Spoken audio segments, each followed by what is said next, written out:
علی جنید میر صاحب نے جو مجھے دعوت دی اس مضمون کو پڑھانے کی، اس کی وجہ یہ ہے کہ بالکل جیسے پہلے ڈاکٹر صاحب پر تو رفقائے تنظیم کو بڑا کنسرن ہوا کرتا تھا کہ یہ ڈاکٹر صاحب نے کیا بیان دے دیا اور یہ کیا بیان دے دیا، آج بھی وقتاً فوقتاً ایسا ہوتا ہے کہ جی بیگ صاحب نے یہ کیا کہہ دیا اور تنظیم نے یہ کیا موقف اختیار کر لیا.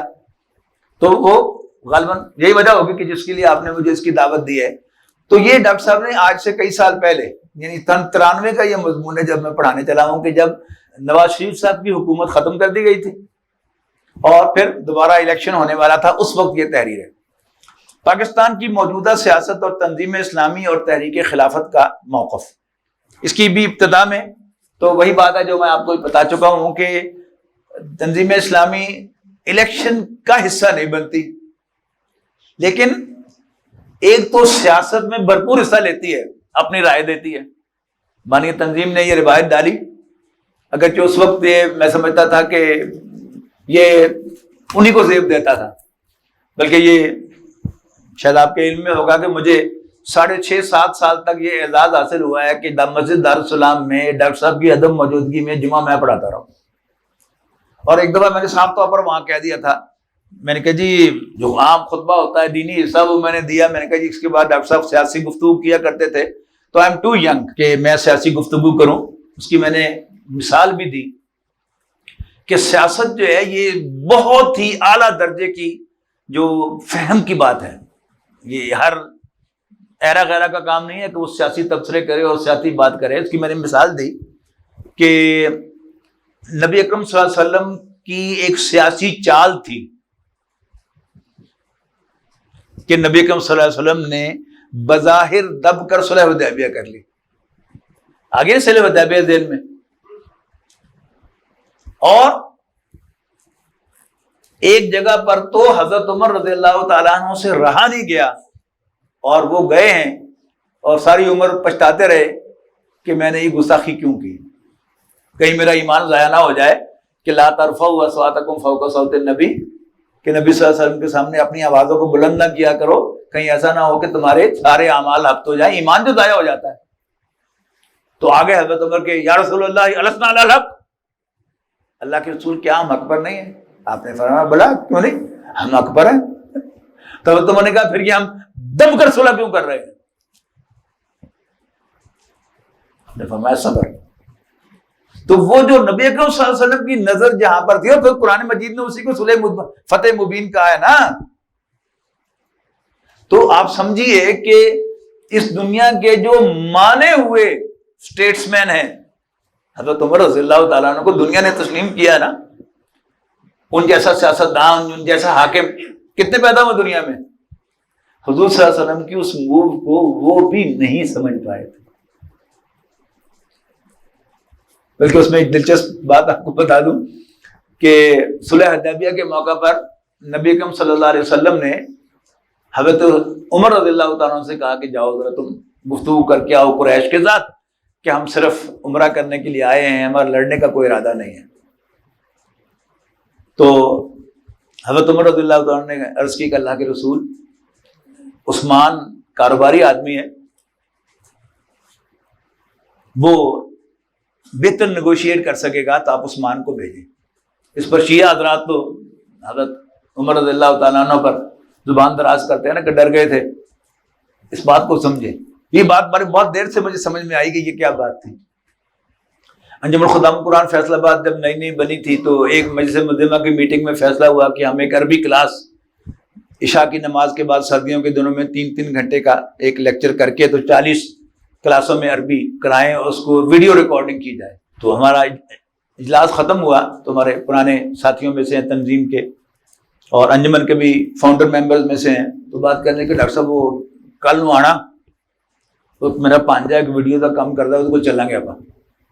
اگلے دن میں پہنچا، اٹھ کے آگے قریب ہی ان کے گھر کے اس کی دکان تھی، گیا بڑی اچھی طرح ملا، میرا تعارف کرایا کہ ڈاکٹر سامد صاحب ہیں. ہاں ماما کس طرح آئے؟ وہ بہت ساڑی عربی کلاس ہونی ہے، ریکارڈ ہونی ہے تے کر دیں گے. کی حساب کتاب ہوئے گا؟ جی 1000 روپیہ سے ایک پروگرام کا لینے ہیں تو کنے کے پروگرام ہونے کے 40 پروگرام تو 40,000 لگے گا.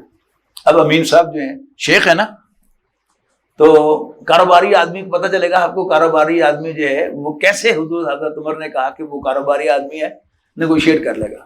امین صاحب بیٹھے ہیں, نہیں بہو کہ کوئی دین کا کام ہے نا, تمہیں حصہ پا کوئی اپنا. اب وہ کہیں جا رہا ہے, نہیں ماما یہ نہیں, وارث نہیں ہے, نہیں ماما یہ نہیں ہے, اینا نہیں ہو سکتا. 1 گھنٹہ بیٹھ رہے میں اور امین صاحب اس کی دکان پر, آخر اس کو 10,000 روپے پر راضی کر کے اٹھے. تو حضرت عثمان نے جو 3 دن لگائے وہاں پر, یہ کہتے ہیں نہیں نہیں بہو سفید تاڑے اپنے ہی ہے نا, نہیں ایسا زیادتی نہ کرو, ایسے کیا لڑنا ہے, عمرہ ہی کرنا ہے, عمرہ کر کے چلے جانا. نہیں نہیں نہیں نہیں, پھر سوچ لو. انہوں نے کہا نہیں نہیں نہیں, سویرے سوچ لو, سویرے پھر بیٹھیں گے. آخر منا کے آئے. یہ کیا ہے, یہ اونچی باتیں ہوتی ہیں. جیسے ہمارا بچہ ہے, وہ کئی باتیں ہم سے پوچھتا ہے, کہ نہیں پتہ رہتا ہے سمجھ نہیں آنے, نکال دیں بس گل ہو گئی. یہ باتیں جو ہیں یہ اونچی سطح کی باتیں ہوتی ہیں. گریجولی اب ظاہر ہے اس وقت میں 2 دفعہ میں نے بہت کئی جگہ ڈانٹ کھائی ہے. وہ تو میں نے کہا نا کہ گھر مجمع میں ڈاکٹر صاحب نے کئی دفعہ مجھے تلفظ پر بھی ڈانٹا ہوا ہے, اللہ ان کو خوش رکھے. تو 2 ڈانٹیں مجھے بڑی زبردست یاد ہیں. ایک دفعہ تو میں نے پہلے بھی سنائی تھی وہ شاید, کہ کہا کہ جی دعوت کا کام جو ہے اب سب لوگوں کو کرنا چاہیے. تو اس وقت تنظیم چھوٹی سی ہوتی جی, مرکزی انجمن خدام القرآن قرآن اکیڈمی کے نیچے جو لائبریری ہے وہ مسجد ہوتی تھی, اسی میں سالانہ اجتماع ہو جاتا تھا, سالانہ اجلاس. تو اور 1 ہفتے کا سالانہ اجتماع ہوتا تھا. اظہار خیال اوپن کر دیا ڈاکٹر صاحب نے کہ جی سب لوگ اظہار خیال کر لیں. تو عمر میری کیا تھی, 30 سال بھی عمر نہیں تھی میرے خیال میں. تو میں بھی آ گیا اسٹیج پر. میں نے کہا جی آپ کی تحریریں مشکل بہت ہوتی ہیں. تو میں نے اپنے ڈیمونسٹریٹر کو اسلام کی نشر ثانیہ کرنے کا اصل کام کتابچہ دیا. انہوں نے مجھے اگلے دن واپس کر دیا کہ میری سمجھ میں نہیں آیا. تو ڈاکٹر صاحب آئے جلال میں, تو سارے کام میں ہی کرو پھر تم اس کو آسان. ایک دفعہ جب جنرل ضیاء الحق صاحب نے ماشاء اللہ لگایا اور انہوں نے اعلان کیا کہ جی اسلام ہم نافذ کریں گے, تو ڈاکٹر صاحب نے پھر یہی تذکرہ تبصرہ, یہ عنوان ہوتا تھا میثاق کے اداریے کا. جب ڈاکٹر صاحب خود اداریہ لکھتے تھے نا, تو وہ کئی صفحے کا ہوتا تھا, 20 صفحے کا, 30 صفحے کا, تو پورا ایک اداریہ ہوتا تھا. تو یہ بھی دیکھیں نا, یہ لکھا ہوا تذکرہ تبصرہ, وہ خطاب ہے ڈاکٹر صاحب کا جمعے کا, اور پھر وہ تذکرہ و تذکرہ کے عنوان سے یہ میثاق میں شائع ہوتا تھا. تو ڈاکٹر صاحب نے اس کے خلاف ایک تنقیدی اداریہ لکھا. تو میں نے ڈاکٹر صاحب سے کہا, میں کہ جی اب اسلام کی بات کر رہے ہیں اور ہم خود آیت سناتے ہیں کہ الذین مکناہم فی الارض اقاموا الصلاۃ وآتوا الزکاۃ, تو یہی بات تو جنرل ضیاء الحق کر رہے ہیں. تو آپ نے تنقید ہم نے کیوں کی ہے؟ یعنی اتنی عقل میرے میں تھی کہ یہ نہیں کہا کہ آپ نے تنقید کی ہے, میں نے کہا کہ ہم نے تنقید کی ہے. تو ڈاکٹر صاحب مجھے کہتے ہیں اس کو تمکن و تان نہیں ہوا, وہ یوزر پر ہے. ہے نا بات کہ اگر واقعی اس کو اقتدار جینوئن طریقے سے ملا ہوتا تب وہ یہ کام کرتا تو ٹھیک تھا. لیکن اب وہ اپنے واقعی وقت نے ثابت کیا کہ اپنے اقتدار کو طول دینے کے لیے انہوں نے یہ سارے کام کیے. اور پہلے اعلان کیا تھا کہ 90 دن میں الیکشن کرواؤں گا, اور 9 سال بھی الیکشن نہیں کروائے تھے. اب یہ ساری باتیں جو ہے نا, یہ اصل میں کیا ہے, بالغ نظری. ہمیں سب سے پہلے تو بالغ نظر ہونا چاہیے. وہ ایک رات میں نہیں ہوتا انسان. نہیں, ایک تو یہ طے کریں, ایک تو اسلام اور پاکستان جو نامی کتاب ہے, یہ بھی ڈاکٹر صاحب کے وہ میثاق کے تبصرے ہیں, میثاق کے اداریے ہیں, ان کو ضرور پڑھیے. بلکہ میں تو کہوں گا کہ مقامی تنظیم کی سطح پر, اسرے کی سطح پر مل کے بیٹھ کے پڑھیں, اس پر ڈسکشن کریں. آہستہ آہستہ یہ چیزیں جو ہیں ہضم ہوگی تو پھر چیزیں سمجھ میں آئیں گی, تو وہ پڑھیں. اسی طرح یہ 2 جو ہیں, ایک جو میں نے پہلے آپ کو اکثر حصہ پڑھ کے سنا دیا ہے, خطبہ یوم اقبال, اور پھر یہ کہ یہ ساری جو ڈاکٹر صاحب کے تبصرے ہیں ان کی ڈاکٹر صاحب نے پوری وضاحت کی ہے کہ ہم تبصرے کیوں کرتے ہیں, اور پھر میں کیوں کسی کی فیور کرتا ہوں اور کیوں کسی کی مخالفت کرتا ہوں, وہ ساری تفصیل انشاءاللہ اب ہم پڑھیں گے. چونکہ وہ بیس بن گئی ہے, اب میرے خیال میں صرف میں اس کی ریڈنگ بھی کرتا رہوں گا, تو یہ انشاءاللہ آپ حضرات کے سمجھ میں آ جائے گا. پاکستان کی موجودہ سیاست اور تنظیم اسلامی اور تحریک خلافت کا موقف. معزز حاضرین اور محترم خواتین, یہ ابتدائی باتیں پھر میں چھوڑ رہا ہوں, پہلے ابتدا میں نے کہہ دی ہیں. اب ہے دین اور سیاست. اس میں بھی زیادہ لمبی چوڑی بات کرنے کی ضرورت نہیں ہے کہ جلال پادشاہی ہو یا جمہوری تماشا ہو، جدا ہو دین سیاست ہے تو رہ جاتی ہے تنگیزی. یہ بھی ہم سب لوگ اپنی تقریروں میں بھی کہتے رہتے ہیں، کوئی نئی بات نہیں ہے. ہوئی دین و دولت میں جس دم جدائی، ہوس کی امیری ہوس کی وزیری، یہ بھی ہم کہتے رہتے ہیں. تو خلاصہ اس کا کیا ہے کہ دین سیاست سے جدا نہیں ہے. یہ میں سمجھتا ہوں کہ اس میں کوئی دو رائے کم سے کم تنظیم کے رفقا میں نہیں ہے، لہذا میں اس پر بنا وقت نہیں لگا رہا مزید. اس کے بعد پھر کہا ہے کہ کانت بنو اسرائیل تسوسہم، یہ حدیث مبارکہ ہے، کانت بنو اسرائیل تسوسہم الانبیاء کلما ہلک نبی خلفہ نبی، یعنی بنی اسرائیل کی سیاست انبیاء کے ہاتھوں میں تھی. جیسے ہی کوئی نبی فوت ہوتا تھا اس کا جانشین بھی نبی ہی ہوا کرتا تھا. چونکہ نبی اکرم صلی اللہ علیہ وسلم آخری نبی ہیں، اب کوئی اور نبی آنے والا نہیں ہے، لہذا اب نبی اکرم صلی اللہ علیہ وسلم کے نائبین ہی نے وہ فریضہ انجام دینا ہے. جس کو اللہ تعالیٰ جس قدر توفیق دے گا وہ ادا کرے گا. اس کے بعد آ رہا ہے جی پاکستان کے معروضی حالات. سیاست کے بارے میں 5 بنیادی نکات کی صراحت کے بعد اب ہمیں پاکستان کے حوالے سے اپنا نقطۂ نظر معین کرنا ہوگا. اس تناظر میں پاکستان کی حقیقت کیا ہے؟ یہاں بھی 5 ہی باتیں مد نظر رکھنی ہوں گی. پہلی بات تو یہ کہ پاکستان ایک مسلمان ملک تو ہے، اسلامی ریاست ہرگز نہیں ہے. یعنی کوئی دہرائے سب اس جملے کو، پاکستان ایک اسلامی ملک تو ہے لیکن اسلامی ریاست ہرگز نہیں ہے. اسے اسلامی ریاست بنانے کا مرحلہ ابھی باقی ہے. تحریک پاکستان کے دنوں میں مولانا مودودی مرحوم نے یہ بات بڑے زوردار انداز میں کہی تھی، تم ایک قومی تحریک لے کر چل رہے ہو جس کے نتیجے میں مسلمانوں کی قومی ریاست تو قائم ہو جائے گی، ایک اسلامی ریاست ہرگز قائم نہ ہوگی. اور آج کی تاریخ تک ہم نے مولانا مرحوم کے اس قول کو صحیح ثابت کیا ہے. اس وقت ایک رائے یہ تھی کہ اگر مسلمانوں کی اکثریت کا ملک وجود میں آ جائے تو وہاں پر اسلامی ریاست قائم کرنا آسان ہوگا. اب مستقبل میں تو شاید کہ ہم یہ کر گزریں اور اس طرح تحریک پاکستان کا موقف درست ثابت ہو جائے، لیکن تاحال تو یہ بات پوری طرح صحیح ہے کہ مسلمانوں کی ایک قومی ریاست تو وجود میں آ گئی ہے لیکن اس پر اسلامی ریاست کا لیبل چسپاں کسی بھی اعتبار سے کرنا درست نہیں ہے. یہ ہماری بدقسمتی ہے کہ دنیا میں اس وقت 50-60 مسلمان ممالک ہیں جہاں نام کے مسلمان یقیناً اکثریت میں ہیں، لیکن ان میں سے کسی کو بھی اسلامی ریاست نہیں کہا جا سکتا. دیگر مسلمان ممالک کی طرح پاکستان بھی مسلمانوں کا ملک تو ہے لیکن اسلامی ریاست نہیں ہے. اللہ کا شکر ہے کہ یہاں مسلمانوں کی اکثریت ہے، مسجدیں محفوظ ہیں، اور ایودھیا کی بابری مسجد کی طرح یہاں کوئی مسجد گرائی نہیں جا سکتی، لیکن اسلامی نظام یہاں قائم نہیں، بلکہ نظام تو بہت بڑی بات ہے، یہاں کے قوانین تک اسلامی نہیں ہیں اور اسلامی حدود و تعزیرات تک نافذ نہیں ہیں.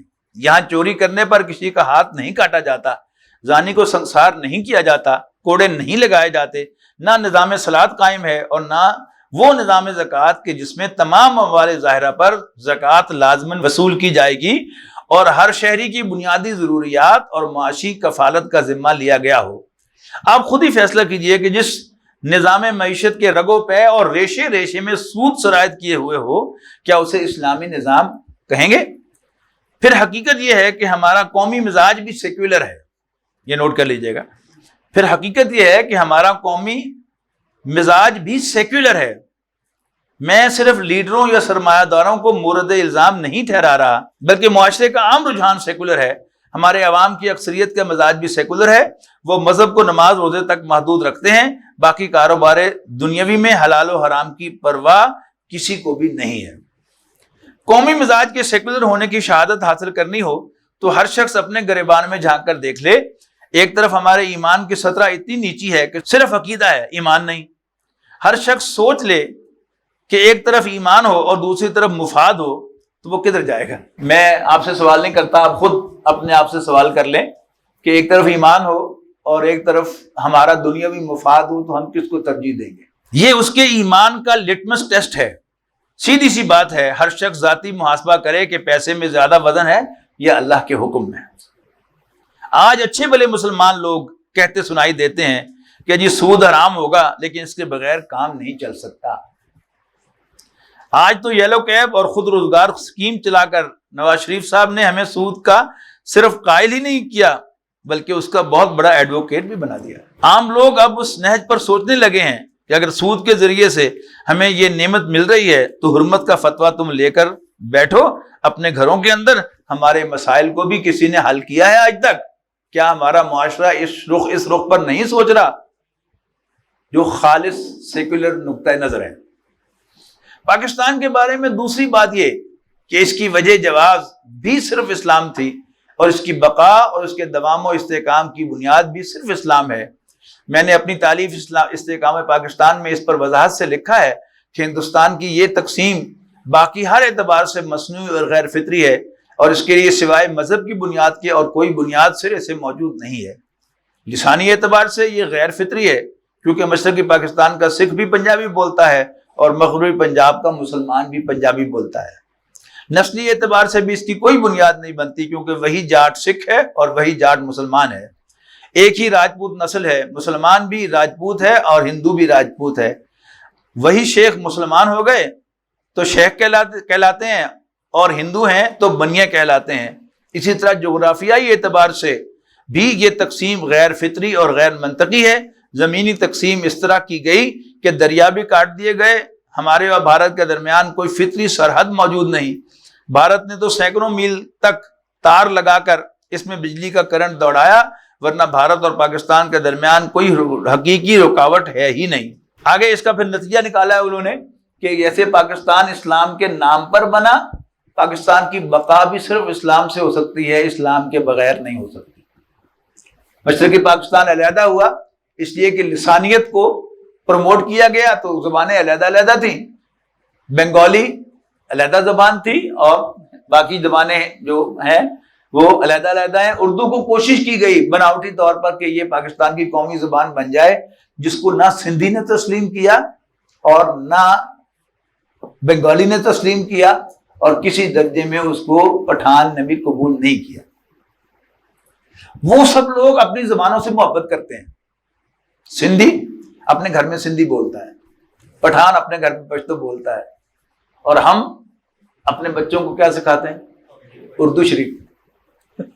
ٹھیک ہے، اس میں ایک اچھا جذبہ ہے کہ قومیت جو ہے وہ پیدا ہو جائے، لیکن فرق دیکھیں، میں صرف اس فرق کو نمایاں کر رہا ہوں کہ سندھی اپنے گھروں میں سندھی بولتے ہیں، ٹھیک ہے نا۔ ہمارے جو سندھ کے ساتھی ہیں سالانہ اعتبار پر ملاقات ہوتی ہے، آپ پوچھ کر دیکھ لیجیے ان سے کہ آپ اپنے گھر میں کون سی زبان بولتے ہیں، آپ کے بچے کون سی زبان بولتے ہیں، تو آپ کو بتائیں گے کہ سندھی بولتے ہیں، اور پٹھان پشتو بولتے ہیں۔ یعنی ہمارے سامنے خلجی صاحب کی مثال ہے، پڑھا لکھا خاندان ہے، ہائیلی کوالیفائڈ، یعنی ہم سب سے زیادہ اچھی انگریزی جو ہے وہ شاید خلجی صاحب بول سکتے ہیں، لیکن اپنے بچوں کے ساتھ، اپنی اہلیہ کے ساتھ، اپنی والدہ کے ساتھ، اپنے بھائیوں کے ساتھ پشتو بولتے ہیں۔ ان کی زبان پشتو ہے، ان کی زبان بنگالی ہے، ان کی زبان سندھی ہے۔ ہم ایک نہیں ہو سکتے جب تک کوئی کامن ہمارے درمیان چیز نہ ہو۔ وہ کامن چیز کیا ہے؟ وہ اسلام ہے۔ جب ہم اسلام کو چھوڑیں گے تو پھر ہماری وہ کامن بنیاد جو ہے، مشترک بنیاد ختم ہو جائے گی اور پھر یہ پاکستان کا وجود برقرار نہیں رہے۔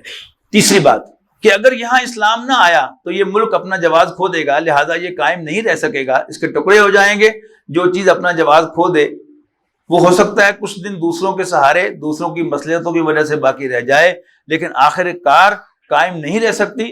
صرف وقت کا معاملہ ہے کہ اس کے ٹوٹنے یا ختم ہونے میں کتنا وقت لگتا ہے۔ مشرقی پاکستان تو آج سے 22 برس کا بنگلہ دیش بن چکا، یہ باقی کا بچا کھچا پاکستان بھی اسلام کے بغیر قائم نہیں رہ سکتا، بلکہ اس کے کئی ٹکڑے ہو جائیں گے۔ اگر بے نظیر صاحبہ اور ان کی پارٹی اس ملک کو سیکولر ملک بنانا چاہتی ہے تو یہ گویا اس ملک کی نفی ہے۔ وہ اگر یہ سمجھتی ہیں کہ سیکولرزم کی بنیاد پر یہ ملک مستحکم ہو جائے گا تو یہ قطعاً ناممکن ہے۔ وہ تیرے حصے میں تعریف آئی تھی ان کی، اب یہ ان پر تنقید آ رہی ہے، اور یہ ڈاکٹر صاحب کا تو رائے امتیاز ہے کہ آپ کو ڈاکٹر صاحب کی تحریروں میں، ان کی تقاریر میں بھرپور ملے گی کہ جس وقت انہوں نے صحیح سمجھا ڈٹ کر صحیح کہا ہے۔ اور علامہ اقبال ہی سے ڈاکٹر صاحب نے اصل میں یہ چیز جو ہے وہ نبی اکرم صلی اللہ علیہ وسلم سے لی ہے، صحابہ سے لی ہے۔ علامہ اقبال کا بھی یہی معاملہ ہے۔ علامہ اقبال بڑی دلچسپ شخصیت ہے اور بہت حق گو انسان تھے، بانگ درا ہی کے دو حصوں کا میں ذکر کرتا ہوں. علامہ اقبال اولاً ظاہر پڑھے لکھے آدمی تھے اور سیکولر مائنڈڈ تھے، وطن پرست تھے، قوم پرست تھے. اے ہمالا، اے فصیلے کشور ہندوستان، چومتا ہے تیری پیشانی کو جھک کر آسمان. اور اسی کی پھر وہ کلاسیکل نظم جو ہے وہ ایک نیا شوالا ہے. سچ کہہ دوں اے برہمن گر تو برا نہ مانے، تیرے صنم قدوں کے بت ہو گئے پرانے. اپنوں سے بیر رکھنا تو نے بتوں سے سیکھا، وائز کو بھی خدا نے جنگ و جدل سکھایا. تنگ آ کے آخر میں نے دیر و حرم کو چھوڑا، وائز کا واز چھوڑا چھوڑے تیرے فسانے. پتھر کی مورتوں میں سمجھا ہے تو خدا ہے، خاک وطن کا مجھ کو ہر ذرہ دیوتا ہے. اقبال کہہ رہا ہے، اقبال خاک وطن کا مجھ کو ہر ذرہ دیوتا ہے، دیوتا ہے، خدا ہے میرا. وہ یہ ہے بانگ درا کا حصہ ہے اول. پھر علامہ اقبال شعوری طور پر مشرف با اسلام ہوئے. پہلے تو منسلک مسلمان تھے نا، پھر اللہ تعالیٰ نے ان کو شعوری طور پر اسلام قبول کرنے کا اعزاز بخشا، اور اللہ تعالیٰ کی مہربانی سے ہوتا ہے یہ. اور پھر بانگ درا کے حصہ سوم میں وطنیت پڑھی ہے. اس دور میں اور ہیں، جام اور ہیں، جم اور، ساقی نے بنا کی روش لطف و ستم اور، تہذیب کے آذر نے ترشوائے سرم اور، مسلم نے بھی تعمیر کیا اپنا حرم اور. ان تازہ خداؤں میں بڑا سب سے وطن ہے، جو پیرہن اس کا ہے وہ مذہب کا کفن ہے. یہ بت کے تراشیدہ یہ تہذیب نبی ہے. جدید تہذیب کا یہ تراشا ہوا بت ہے، یہ بت کے تراشیدہ یہ تہذیب نبی ہے.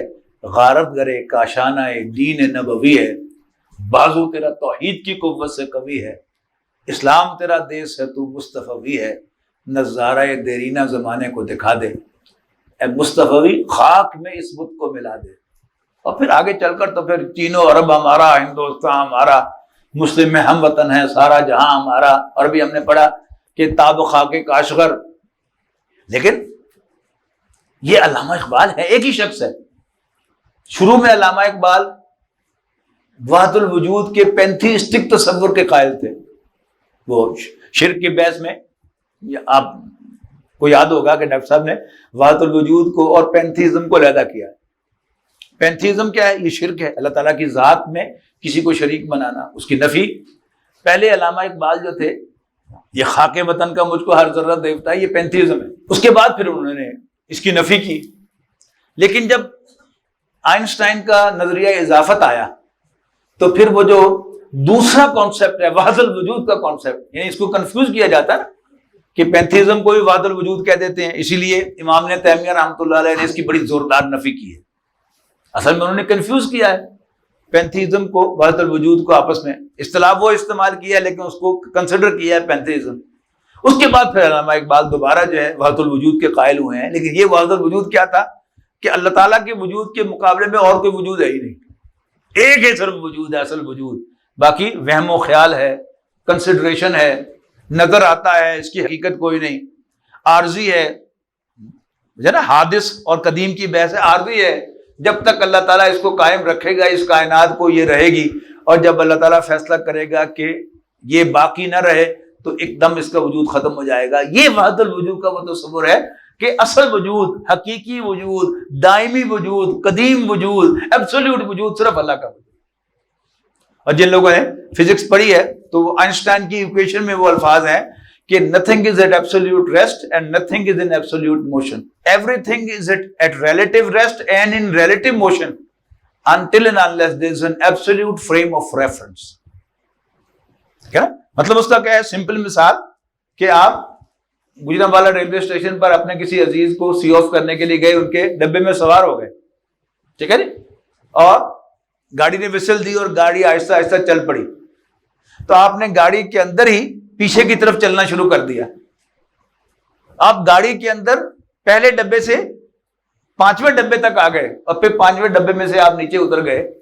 لیکن ہر مرتبہ جب آپ باہر دیکھتے رہے تو سامنے آپ کو اسٹیشن ماسٹر کا دفتر ہی نظر آتا رہا. تو with reference to platform آپ موو نہیں کر رہے تھے، لیکن ود ریفرنس ٹو ٹرین آپ موو کر رہے تھے. ٹھیک ہے جی. پھر اسی کو آپ آگے بڑھائیں کہ ود ریفرنس ٹو ارتھ آپ موو نہیں کر رہے تھے لیکن زمین خود موو کر رہی ہے سورج کے گرد، تو آپ کیا کہیں گے؟ آپ موو کر رہے تھے کہ نہیں کر رہے تھے؟ جب تک کوئی یعنی with reference to something movement ہوتی ہے، لیکن اگر ریفرنس نہ ہو تو آپ کنفیوز ہو جاتے ہیں. تو اگر ایبسولوٹ فریم آف ریفرنس ہوگا تو آپ صحیح طور پر کہہ سکیں گے کہ آپ کا وجود ہے کہ نہیں ہے. تو اللہ تعالیٰ کا وجود ایبسولوٹ ہے اور ہمارے سارے وجود، اس پوری کائنات کا وجود ایک ریلیٹو وجود ہے. تو یہ وحدت الوجود ہے. پھر علامہ اقبال نے اپنی آخری عمر میں بال جبریل میں اور ضرب کلیم اور فارسی کلام کے اندر پھر آپ کو وہ وحدت الوجود جو ہے اس کی جھلک نظر آتی ہے. تو دیانتداری کہ اللہ تعالیٰ فہم، شعور، ہدایت، یعنی ایک ہے وہ ہدایت کا صرف مذہبی اور عقیدے کا پہلو، یہ بھی ہدایت ہے اور سب سے اہم ہدایت یہی ہے. لیکن ہدایت صرف یہی ہدایت نہیں ہے، وہ جو اعلیٰ نظریات ہیں، جس جگہ پر جا کر آپ سوچتے ہیں ہر لیول پر توحید چاہیے، ہر لیول پر اللہ تعالیٰ کا ایمان چاہیے، ہر لیول پر نبی اکرم صلی اللہ علیہ وسلم کا ایمان چاہیے. یعنی ہم سب مسلمان ہیں اور نبی اکرم صلی اللہ علیہ وسلم کو ہم یعنی ہدایت کا منبع اور سرچشمہ سمجھتے ہیں. لیکن آج جو اشعار میں نے آپ کو سنائے ڈاکٹر صاحب کی اس تحریر میں کہ ہر کجا بینی جہان رنگ بو ذاں کے خاکش بروید آرزو یاد نور مصطفیٰ ورا بحاس یا ہنوز زندہ تلاش مصطفیٰ، یہ بھی تو حضور صلی اللہ علیہ وسلم ہی کی ہدایت کا ہے نا بیان. لیکن ایک میرا بیان ہے، ایک علامہ اقبال کا بیان ہے. جتنا میرے اور علامہ اقبال میں ذہن کا فرق ہے اتنا ہی بیان کا فرق ہوگا. اس کی ایک اور مثال میں بڑی زبردست دیتا ہوں آپ کو. دیکھیں ہم سب صبح و شام اللہ تعالیٰ سے بخشش مانگتے ہیں، صبح و شام. جی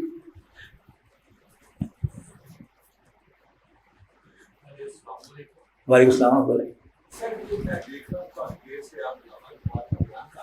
جی جی آپ نے ان کی تعلیم کا نہیں بیان کیا کہ کہاں کہاں جا کے انہیں تعلیم حاصل کی اور پی ایچ ڈی. یہ بیسک 2 PhDs ہیں ان کی، لیکن بہرحال اس وقت ہمارا موضوع نہیں ہے نا وہ. میں دیکھ رہا ہوں کافی عرصے سے آپ کا بیان کرتے ہیں.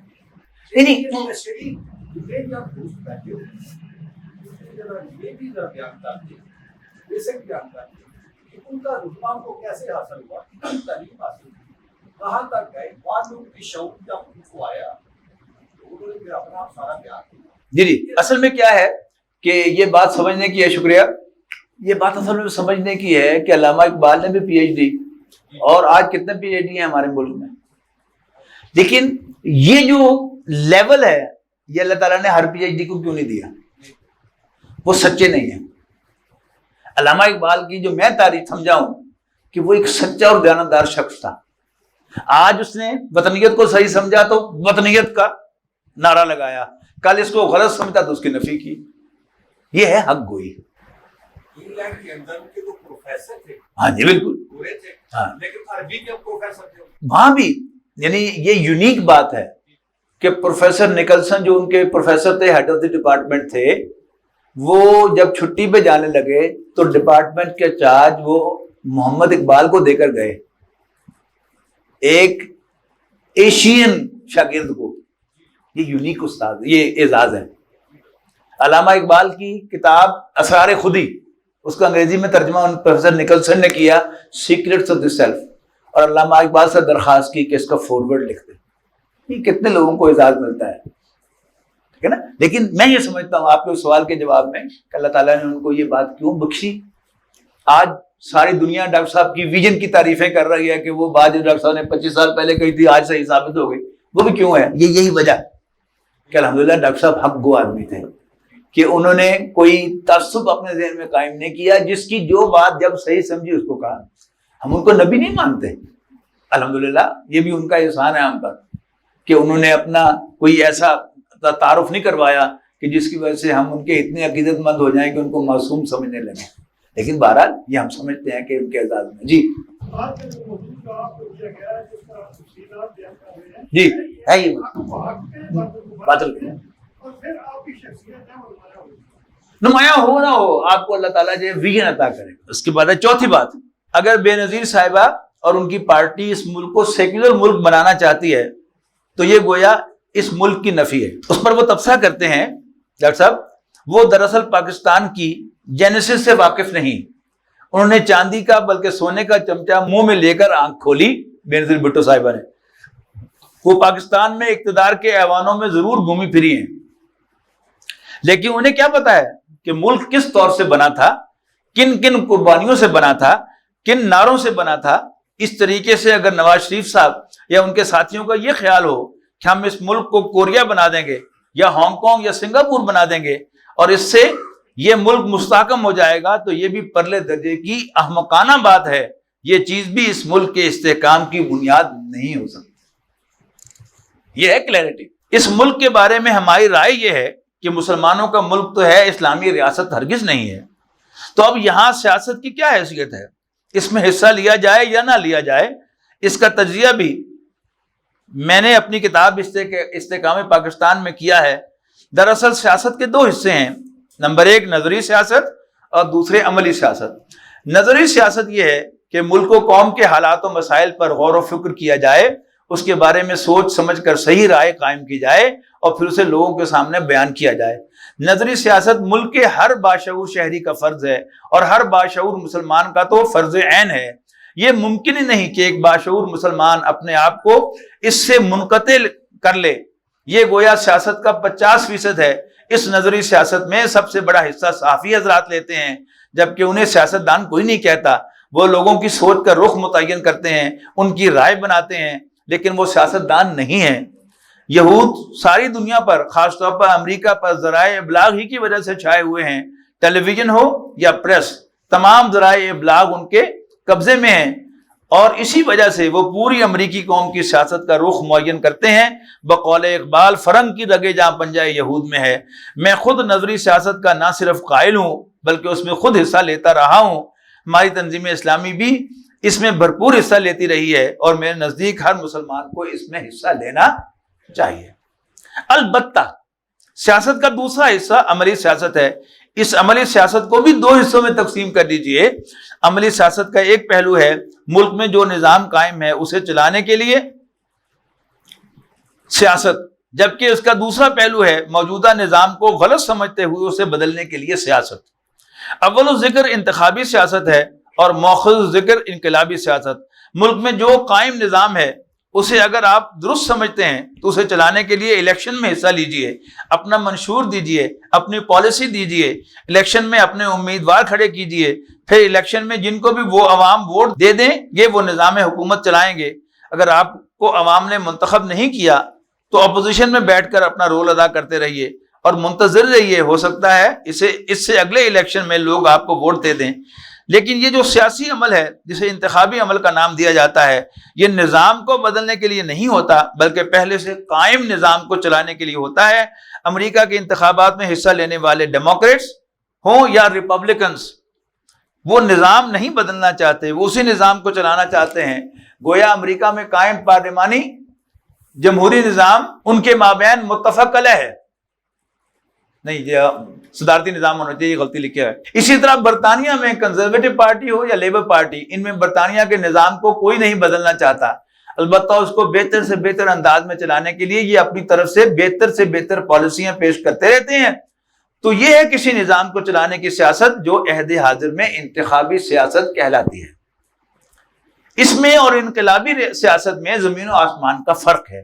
انقلابی سیاست پہلے سے موجود نظام کو بدلنے کی سیاست ہے۔ جو شخص موجودہ نظام ہی کو غلط سمجھتا ہے اسے الیکشن میں حصہ لے کر کیا کرنا ہے؟ یہ اس کے وقت کا ضیاع ہے۔ فرض کریں اگر امریکہ میں کمیونسٹ ہوں تو وہ الیکشن میں حصہ لیں گے یا نہیں، بلکہ وہ تو کچھ اور ہی کام کریں گے۔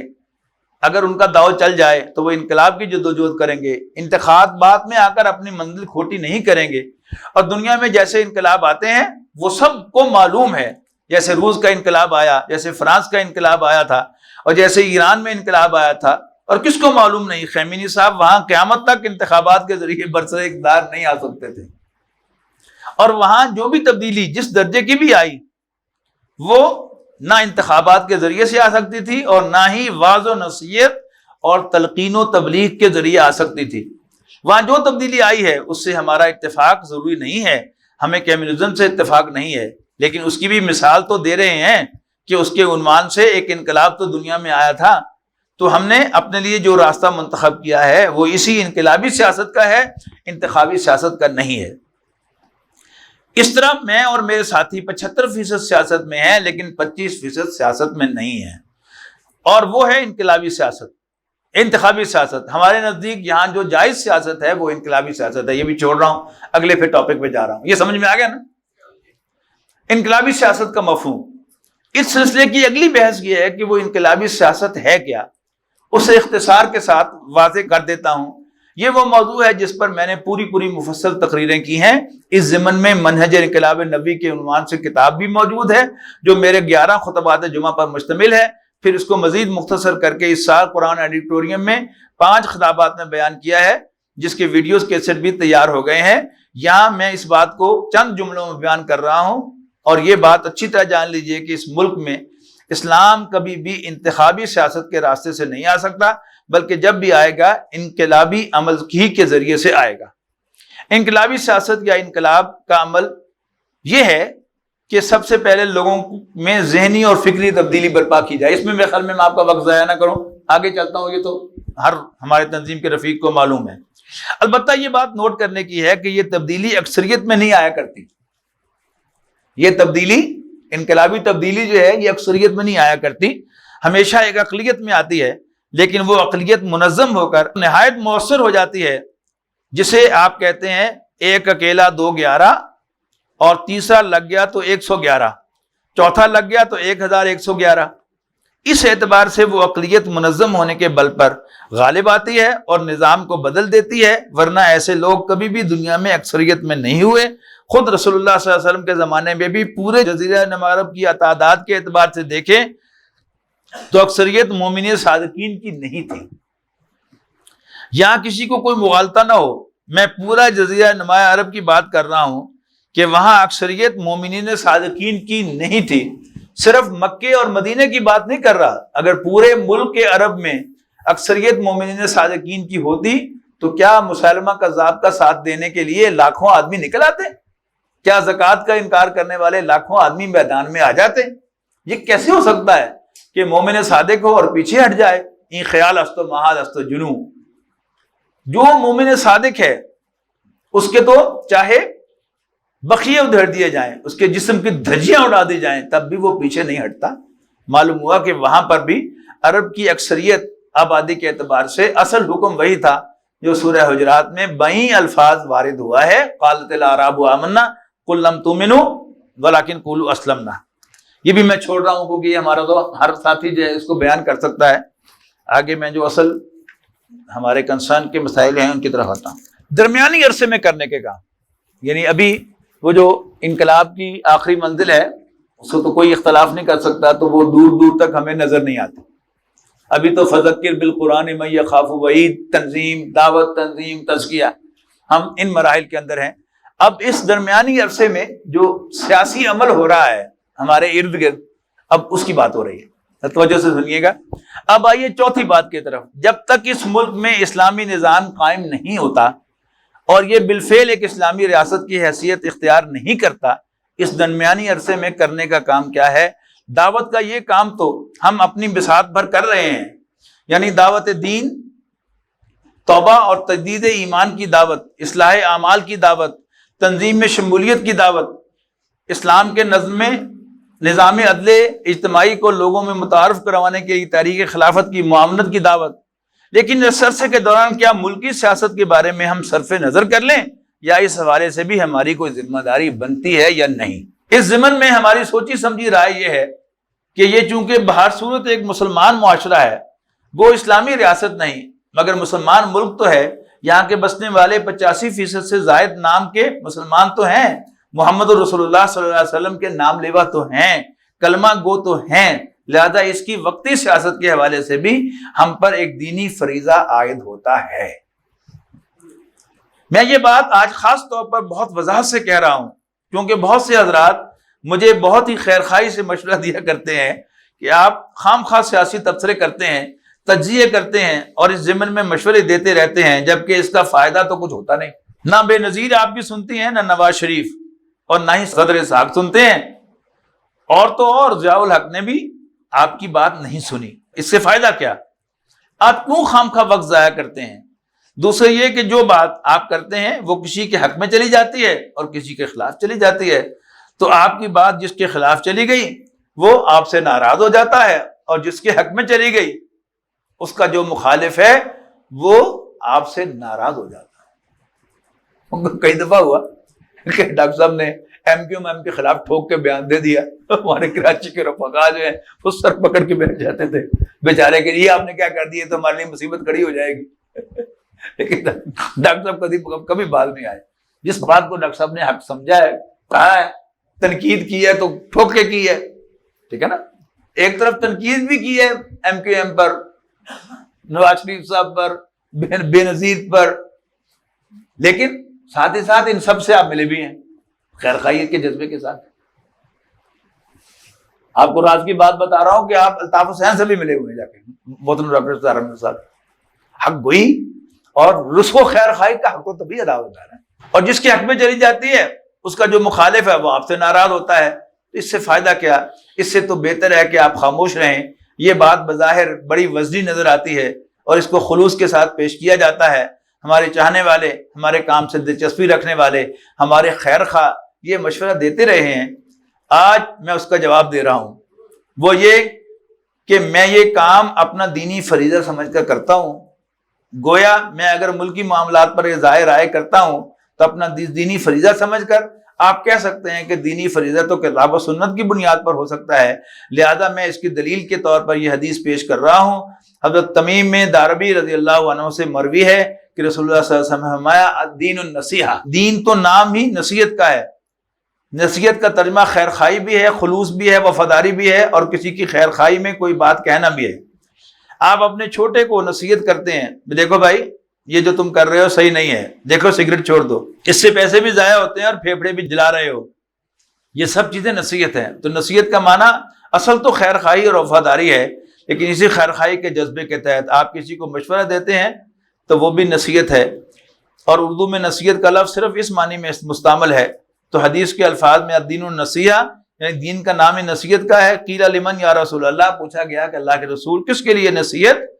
تو آپ نے ارشاد فرمایا للہ ولی کتابہ ولی رسولہ ولی ائمۃ المسلمین وعامتہم، کہ اللہ کے ساتھ، اس کی کتاب کے ساتھ، اس کے رسول کے ساتھ وفاداری، اور مسلمانوں کے قائدین اور ان کے عوام کے ساتھ نصح و خیر خواہی۔ یہ حدیث جوامع الکلم میں سے ہے۔ رسول اللہ صلی اللہ علیہ وسلم کا ارشاد ہے اوتیت جوامع الکلم، مجھے جامع کلمات عطا کیے گئے ہیں۔ فرمایا کہ انا افصح العرب، میں تم میں سب سے زیادہ فصیح اللسان ہوں۔ آگے جا رہا ہوں میں، فرمایا گیا کہ تمہاری اولین وفاداری تو اللہ کی ذات کے ساتھ ہے، اس میں کوئی شک ہے ہی نہیں۔ دوسری وفاداری اللہ کی کتاب کے ساتھ، اور بڑی عجیب بات ہے کہ یہاں کتاب کو رسول پر مقدم کیا گیا۔ یہ نقطہ قابل غور ہے۔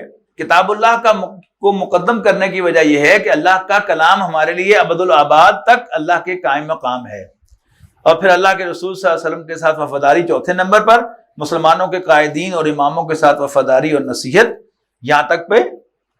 عجیب نقطہ ہے کہ ائمۃ المومنین کے الفاظ نہیں ہیں بلکہ ائمۃ المسلمین کے ہیں۔ تم مسلمانوں کے اماموں، لیڈروں اور قائدوں کے روبرو سچی بات کہتے رہو، کسی کو اچھی لگے یا بری لگے اس کی کوئی فکر نہ کرو، جو تمہارے نزدیک صحیح بات ہے خیر خواہی کے جذبے کے تحت ضرور کہا کرو۔ اور آخر میں فرمایا وعامتہم، اور مسلمان عوام کے ساتھ نصح و خیر خواہی۔ یہاں بھی نوٹ کیجئے گا کہ مسلمان عوام کو بعد میں لائے ہیں اور مسلمانوں کے قائدین کو پہلے، اس لیے کہ جو شخص بھی قائد ہے وہ خواہ آپ کو پسند ہے یا نہیں، وہ مسلمانوں کا امام اور سربراہ تو ہے، اس کی چھوٹی سی غلطی لاکھوں کروڑوں مسلمانوں پر اثر انداز ہو سکتی ہے، اور اس کا چھوٹا سا صحیح عمل لاکھوں کروڑوں مسلمانوں کے لیے مفید ثابت ہو سکتا ہے۔ لہذا ائمۃ المسلمین کو عامۃ المسلمین سے مقدم کیا، گویا مسلمانوں کے ائمہ، قائدین، سربراہ وہ لوگ کہ جن کی طرف مسلمان رہنمائی کے لیے دیکھتے ہیں یا جن کے ہاتھوں میں بالفعل ان کی زمام کار ہے، انہیں خلوص، اخلاص اور وفاداری کے ساتھ مشورہ دینا، عام مسلمانوں کو بھی صحیح مشورہ دینا لازمی ہے۔ تو یہ 5 نصیحتیں جو اس حدیث میں بیان ہوئی ہیں میرے ایمان کا تقاضا ہے اور مجھ پر فرض کے درجے میں عائد ہے۔ اب کیا میں ایک دینی فریضے سے اس وجہ سے رک جاؤں کہ یہ بات فلاں کو اچھی نہیں لگے گی، فلاں کو خام خواہ مخالفت پر ابھار دے گی، یہی تو نہیں علی المنکر باللسان کا فریضہ ہے جو میں ادا کر رہا ہوں۔ واقعہ یہ ہے کہ اس وقت جب کہ میری عمر کا 62واں سال ہے، میں آخرت کی منزل سے قریب تر ہوں اور دنیا سے اپنی بساط لپیٹ رہا ہوں۔ میں پورے انشراح صدر کے ساتھ کہہ رہا ہوں کہ آج تک میں نے کبھی یہ نہیں سوچا میری بات کس کو اچھی لگے گی اور کس کو بری لگے گی۔ اس کے بعد پھر 2-4 لائنیں چھوڑ کر، چاہے وہ ضیاء الحق کا دور تھا، چاہے ایوب خان کا دور تھا، چاہے وہ بھٹو صاحب کا دور تھا، جو بات صحیح سمجھی ہے کہی ہے، چاہے وہ عوام کو بری لگے یا اچھی لگے، چاہے کسی قائد کو اچھی لگے یا بری لگے۔ اب جب بھی کوئی سیاسی مشورہ دیتا ہوں، لامحالہ وقتی طور پر کسی کے حق میں جاتا ہے اور کسی کے خلاف، تو اس سے مجھے کوئی فرق نہیں پڑتا۔ پاکستانی سیاست کے بارے میں مستقل موقف، یہ بھی ذرا غور سے سنیے گا۔ اب اس ضمن میں کچھ مشورے پیش کر رہا ہوں، ان میں کچھ میرے مستقل مشورے ہیں اور میرے سننے والے اور پڑھنے والے گواہی دیں گے کہ جب سے وہ مجھ سے واقف ہیں وہ یہ مشورے سن رہے ہیں۔ میرا پہلا مستقل مشورہ اس ملک کے اعتبار سے یہ ہے کہ یہاں مارشل لا کبھی نہیں آنا چاہیے۔ ہم میں سے اکثر لوگ، جیسے کہ میں نے آپ کو مثال بھی دی کہ میں نے ڈاکٹر صاحب سے ڈانٹ بھی کھائی، جنرل ضیاء الحق کے مارشل لا کو اچھا سمجھتے تھے۔ ایسا ہی ہے نا کہ وہ ایک نمازی تہجد گزار شخص تھے، ٹھیک ہے جی، اور دین کی بات کرتے تھے۔ انہوں نے اقوام متحدہ کی جنرل اسمبلی میں قاری شاکر قاسمی کی تلاوت کروائی۔ یہ کیا ہے؟ ان کے اچھے پوائنٹ تھے، ٹھیک ہے نا۔ لیکن ڈاکٹر اسرار احمد صاحب رحمہ اللہ ان کو جینوئن رولر نہیں مانتے۔ اس کی ایک وجہ ہے، وہ دینی آدمی تھے، تو ہمارے دین کے اندر جو بندہ وعدہ خلاف ہوتا ہے، وعدہ خلاف تو بعد میں کی، بنیادی طور پر اکارڈنگ ٹو کانسٹیٹیوشن آرمی کو کوئی حق حاصل نہیں ہے ٹیک اوور کرنے کا۔ یہ ان کا بڑا بنیادی موقف تھا جس پر میں نے ڈانٹ کھائی تھی۔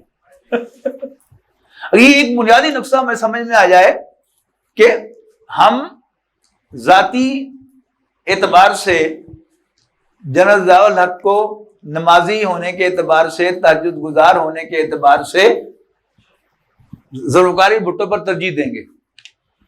اچھا، اور مزے کی بات کیا ہے کہ جنرل ضیاء الحق ڈاکٹر اسرار احمد صاحب کے دروس میں شریک ہوتے رہے ہیں، ڈاکٹر صاحب نے اس کی پرواہ بھی نہیں کی۔ اور میں یہ سمجھتا ہوں کہ یہ ڈاکٹر صاحب کے لیے بڑی جرت کی بات بھی ہے اور حق گوئی کی بات بھی ہے۔ بندے کی شخصیت جو ہے، اس کا وعدہ جو ہے نا، وہ سب سے بڑی اس کی شخصیت ہے۔ ہمارے دین کے اندر وعدہ کا، اب پھر وہی بات کہہ رہے ہیں کہ وعدہ تو تھا ہی تھا، وہ تو بعد میں کی وعدہ خلافی۔ ڈاکٹر صاحب ان کے بنیادی ٹیک اوور کرنے کے خلاف تھے۔ یہ بات یہاں پر یہ ہو رہی ہے کہ اس ملک میں مارشل لا کبھی نہیں لگنا چاہیے، اس کو سمجھے۔ ڈاکٹر صاحب کا موقف تھا کہ مارشل لا لگا، آگے جا کر یہ بات آبی چلے کی جائے گی، لیکن ابھی باتیں کر دیتا ہوں کہ مشرقی پاکستان علیحدہ ہوا کس کی وجہ سے؟ مارشل لا کی وجہ سے۔ کیوں؟ ہماری فوج اس وقت مغربی پاکستان سے متعلق تھی اور مشرقی پاکستان کا کوئی شخص فوج میں تھا ہی نہیں۔ اور یہ بھی بڑی ڈاکٹر صاحب کا تجزیہ تھا، میں بہرحال سلام پیش کرتا ہوں کہ ڈاکٹر صاحب کے تجزیے کمال کے تجزیے ہوتے تھے۔ ڈاکٹر صاحب کا تجزیہ تھا کہ سب سے پہلے ہندوستان نے بنگال پر اپنی حکومت قائم کی، سراج الدولہ کو شکست دے کر بنگال میں۔ لیکن آج بھی، یعنی اس وقت ڈاکٹر صاحب کہہ رہے تھے کہ مشرقی پاکستان کے جتنی بھی لیڈرشپ آئی ہے وہ پاجامے کرتے کے ساتھ آئی ہے۔ مولوی نواز الدین اسپیکر قومی اسمبلی، مولوی نور الامین صاحب پاجامے کرتے والے، شیخ مجیب الرحمان واسکٹ اور پاجامے کرتے والے، یعنی ساری لیڈرشپ۔ اور سب سے آخر میں انگریز کی حکومت پنجاب پر قائم ہوئی، لیکن سب سے پہلے پینٹ کوٹ اور ٹائی پہن کر اس کے سامنے پنجابی گیا۔ اس کی وجہ بھی ڈاکٹر صاحب بیان کرتے تھے، پازیٹیو وجہ بھی، کہ چونکہ ہمیں انگریز نے سکھا شاہی سے نجات دلائی تھی، لہذا ہم اس کے شکر گزار بھی تھے۔ لیکن یہ بھی باریک تجزیہ اللہ تعالیٰ جس کو نصیب کرتا ہے اسی کو سمجھ میں آتا ہے، ورنہ تو کسی کو سمجھ میں نہیں آتا۔ یہ باتیں ہیں نا، حقائق ہیں۔ یعنی سندھ، سب سے زیادہ ٹف ٹائم سندھیوں نے دیا۔ پیر پگاڑا جو ٹف ٹائم دیا ہے انگریز کو جنگ آزادی کے اندر، تو سندھ نے دیا ہے۔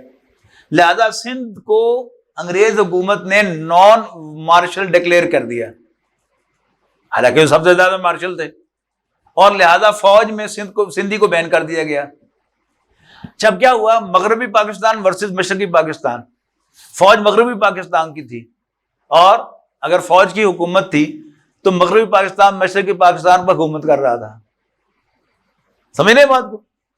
پھر جب یہ لکھے گئے ہیں مضامین، یعنی یہ تو 93 کے مضامین ہے، وہ جو دوسرا تھا وہ اس دور کا تھا جب سندھ کے ٹوٹنے کا اندیشہ تھا جنرل ضیاء الحق کے دور میں، وہ جنرل ضیاء الحق کے دور کا ہے، وہ علامہ اقبال والا مضمون جو ہے۔ تو اس میں کیا تھا کہ سندھی کو نان مارشل کا، اور سندھ ریجمنٹ نہیں تھی، فرنٹیئر ریجمنٹ تھی، پنجاب ریجمنٹ تھی، باقی سب کچھ تھا، سندھ نہیں تھا۔ اچھا، اب فوج جو ہے پاکستان کی وہ سرحد سے یا پنجاب کے نارتھ ویسٹ سے، کھاریاں، جیلم، ٹھیک ہے جی، یہ سارا پنڈی گیب کا علاقہ، یہ سارا جو ہے یہ فوج یہاں سے ہے۔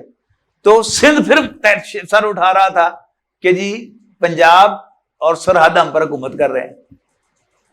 اگر ٹوٹی پجی جڑی مرضی حکومت ہو گیا، یعنی اس میں کوئی کسی کو شک ہے ہم میں سے کہ پاکستان پیپل پارٹی یہ لٹورنگ چیمپئن ہے کوئی شک؟ لیکن سندھیوں نے خود انہیں ووٹ دیا تو پھر لٹے ان کے ہاتھوں۔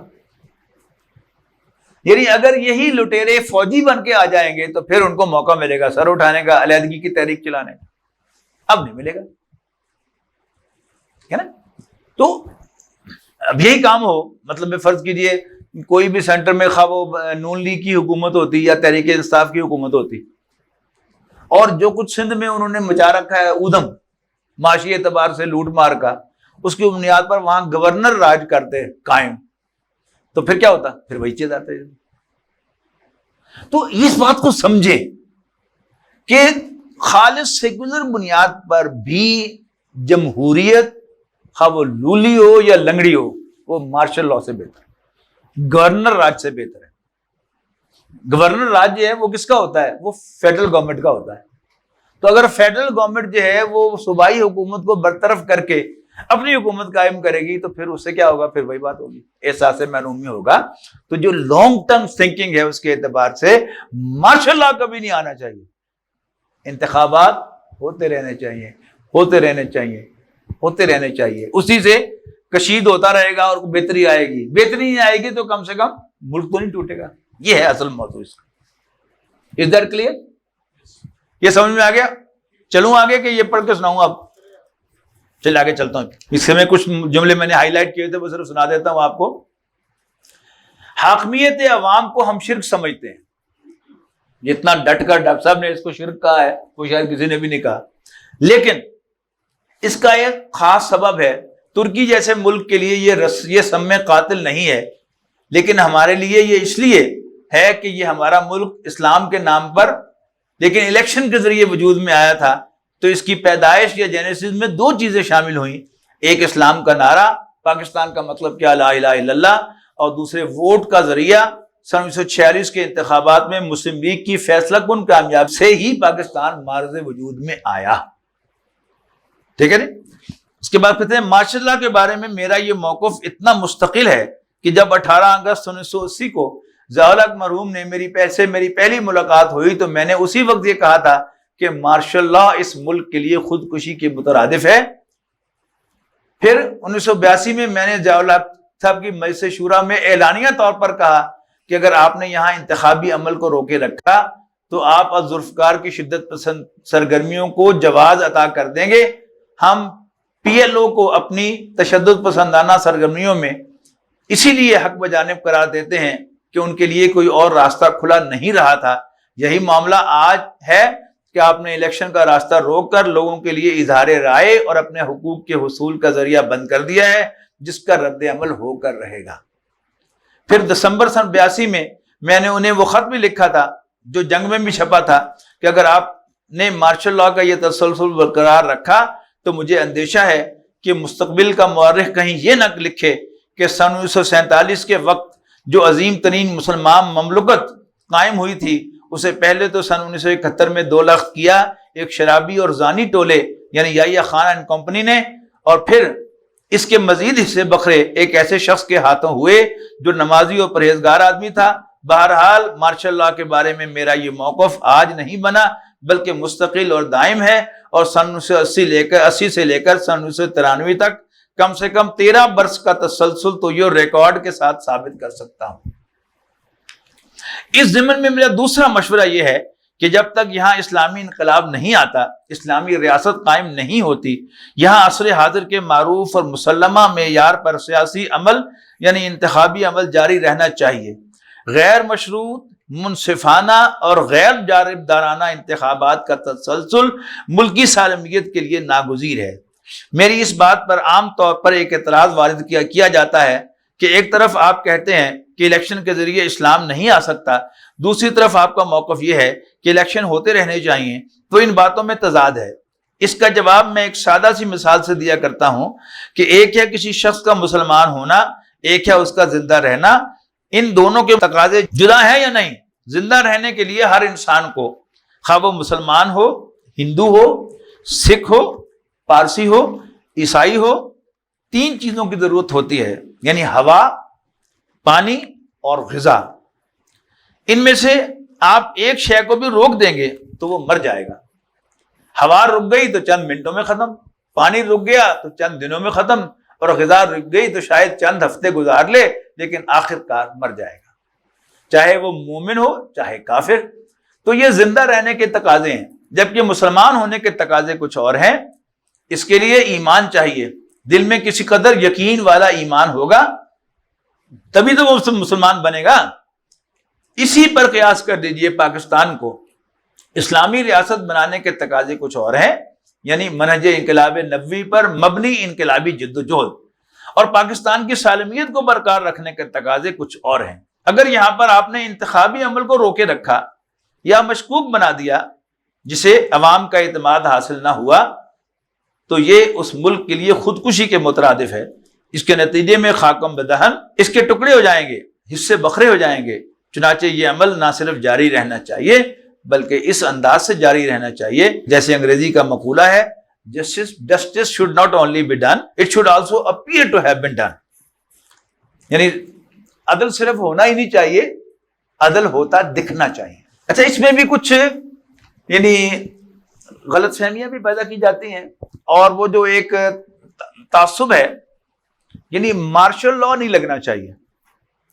لیکن یہ بات اپنی جگہ پر حقیقت ہے کہ عام دھاندلی جو ہے وہ اگر وہ فوج کی اس پرمین میں الیکشن ہوا ہے تو عام دھاندلی کم ہوئی ہے۔ یعنی پری پول جو ریگنگ ہوتی ہے اس میں آئی ایس آئی کردار ادا کرتی ہے، اس میں کوئی شک نہیں، جوڑ توڑ کراتی ہے، ملاتی ہے، اس میں کوئی شک نہیں۔ لیکن جہاں تک الیکشن کا تعلق ہے، ہر پولنگ ایجنٹ جو ہے وہ پریزائڈنگ آفیسر سے سائنڈ لسٹ لیتا ہے کہ نہیں لیتا، اور وہ ساری کاپیاں ساری جو پارٹیوں کے جو پولنگ ایجنٹس ہوتے ہیں ان کو دی جاتی ہیں کہ نہیں دی جاتی۔ اب وہ سائنڈ ہوتی ہیں پریزائڈنگ آفیسر کی، اس کی بنیاد پر پریزائڈنگ آفیسر کی یہ لسٹیں جو ہیں یہ جاتی ہیں آگے پھر ریٹرننگ آفیسر کے پاس، اور پھر ریٹرننگ آفیسر میں جاتی ہیں وہ کمیشن کے ساتھ۔ تو ان جو سائن شدہ دستخط شدہ کاپیاں ہیں اس کی بنیاد پر الیکشن ریٹرننگ آفیسر کے پاس بھی پٹیشن جاتی ہے، الیکشن کمیشن کے پاس بھی جاتی ہے، اور پھر سپریم کورٹ کے پاس بھی جاتی ہے۔ اور پاکستان میں وہ کون سا جیتنے والا امیدوار ہے جو دھاندلی نہیں کرتا؟ کوئی اگر آپ کے علم میں ہے تو مجھے بتا دیں۔ گجرا والوں میں شاید نہ ہوتا ہو، لیکن فیصلہ آباد میں تو ہوتا ہے، جس کا جتنا زور چلتا ہے ہر بندہ کرتا ہے۔ لیکن ہم نے ایک وتیرہ پکڑ لیا ہے کہ فوج کو یعنی روکنا چاہیے کہ وہ مارشل لاء نہ لگائے، اور اگر ہو سکے تو وہ پری پول جو ریگنگ ہے کہ آئی ایس آئی جو کرتی ہے حرکتیں وہ بھی نہ ہو۔ لیکن میں اس کو ابھی تک نہیں سمجھ سکا کہ یہ جو سارا الزام لگایا جاتا ہے کہ فوج الیکشن کے رزلٹ تبدیل کرتی ہے، یہ ابھی تک یا تو مجھے کوئی سمجھا دے کہ کیسے کرتی ہے، کیونکہ میں نہیں سمجھ سکا اس کو، کہ جبکہ پریزائڈنگ آفیسر کی سائنڈ لسٹیں اور وہ جو ریزلٹ ہوتے ہیں وہ ہر پارٹی کے پولنگ ایجنٹ کے پاس ہوتے ہیں، اور کبھی آج تک میں نے سنا نہیں کہ جو پیپلز پارٹی کا جو پولنگ ایجنٹ تھا اس کے پاس لسٹ اور تھی سائن شدہ پریزائڈنگ آفیسر کی، اور جو نون لیگ کا تھا اس کے پاس اور تھی، تحریک انصاف کا اس کے پاس اور تھی۔ ایک ہی ہوتا ہے جس کی کاپی جو ہے وہ سائن ہو کر دی جاتی ہے۔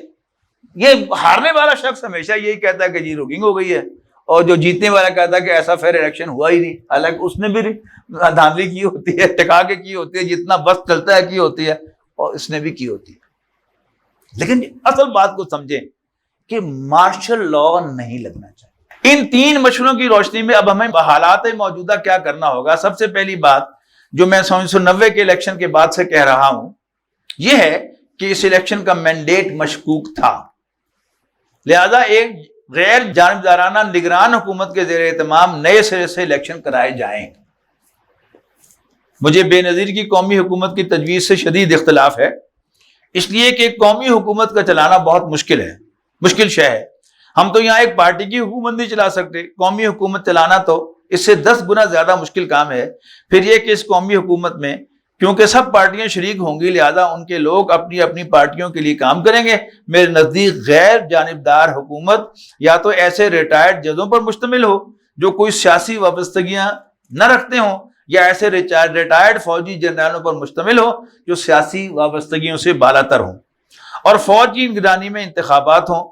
اس ایک مسئلے میں آپ کہہ سکتے ہیں کہ وقتی طور پر بے نظیر کے ساتھ میرا اتفاق رائے ہے، یعنی فوج کے ذریعے سے انتخابات کرائے جائیں۔